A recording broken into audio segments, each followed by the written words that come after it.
বিএনপির ভারপ্রাপ্ত চেয়ারম্যান তারেক রহমান বলেছেন, অন্তর্বর্তীকালীন সরকারের প্রধান কাজ দ্রুত সংস্কার শেষ করে একটি নির্বাচন দেওয়া। বিএনপির কারো নামে বদনাম দিয়ে লাভ নেই। কারণ বিএনপির সাথে অন্য দলগুলোর পার্থক্য হলো, বিএনপির কেউ অন্যায় করলে দল তার বিরুদ্ধে ব্যবস্থা নেয়।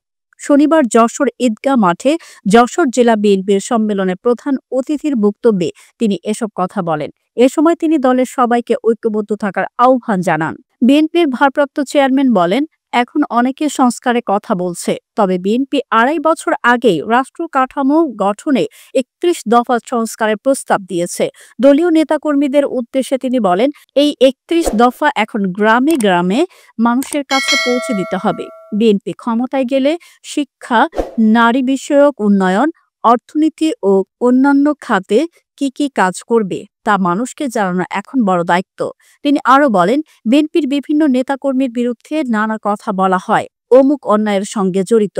বিএনপির সাথে অন্য দলের এটাই পার্থক্য, বিএনপির কেউ অন্যায় করলে তার বিরুদ্ধে ব্যবস্থা গ্রহণ করা হয়। উল্লেখ্য, দীর্ঘ ১৬ বছর পর যশোরে বিএনপির এই সম্মেলন ঘিরে নেতাকর্মীদের মধ্যে ছিল উচ্ছ্বাস।